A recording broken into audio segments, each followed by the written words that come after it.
Hi, my name is Georgina Halabi, and I'm a performance and wellbeing coach. And today I'd like to talk to you about self-talk. Let's start off with a little story. I want you to imagine somebody that you love, maybe your child, maybe someone close to you comes back from work or school or whatever, and they're visibly upset. And you say, come here. And as they approach you, you've got your arms outstretched and you punch them in the face, and then you kick them to the ground, and then you drop punch them and you shout at them, you're useless, you're worthless, you don't know anything, who are you? You'll never be anything, you stupid, stupid person. What's wrong with that story? Right? You would never talk to anybody else like that, right? But we talk to ourselves like this all the time. And what's worse, we actually believe ourselves. Would you take advice or take criticism from somebody who's awful to you, who's your worst enemy? No. So why do we believe our inner judge, our inner critic? So to understand self-talk, as its name implies, self-talk, it's two things. First of all, the talk is all about a voice in your head. It literally sounds like a voice in your head. That's your judge, your inner critic. And the self part is it's all about the ego. It's all about protecting the ego, right? So it comes from part of your brain, which is all about survival. It's always about keeping you small, keeping you accepted socially, right? All about maintaining your status, because essentially we're all primates.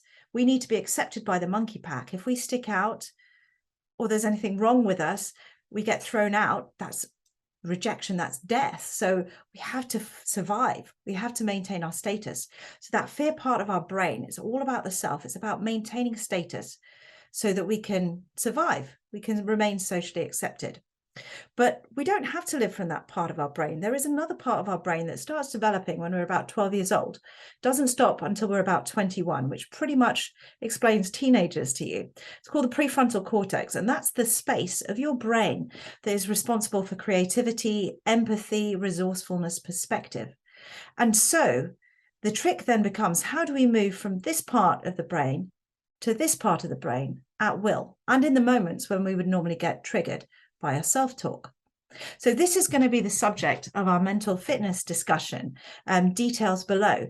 But for now, what I want to do is leave you with a tip, a quick and easy tip that you can apply straight away with your self-talk. Okay, so this is all based around awareness. The first thing to do is become aware of your self-talk. And then the next is just notice it. That's all you need to do without doing these three things. So don't resist it. Don't suppress it, because what you resist, of course, persists. The second thing is don't indulge it. It's going to start telling you the ego story, okay? Don't indulge that ego story at all. Don't indulge the self-talk. Just notice it, okay? And then the next one is don't fix it, because, of course, when you try and fix it, you get sucked into the narrative as well. So what you're trying to do is just create awareness around the dialogue, the narrative in your head, and do so with curiosity. Allow your body and your mind to integrate it however it knows best. Just watch it. And when you watch it, and when you're not getting sucked into the self-talk, it creates a really, really powerful space where you can look at it objectively, often for the first time ever. And you can say, interesting. Is this constructive, in which case I want to bolster it? Or is it destructive, in which case I want to change it? And when we create the space around changing it, we're actually rewiring our brain from going through the normal route of thought, emotional response, behavior that creates the outcome that we don't want, to interesting thought, noticing the emotional response, not getting sucked in, creating the space and doing something different. So you start to actively rewire your brain, rewire your programs, and disempower your inner critic and your self-talk. I hope this helps.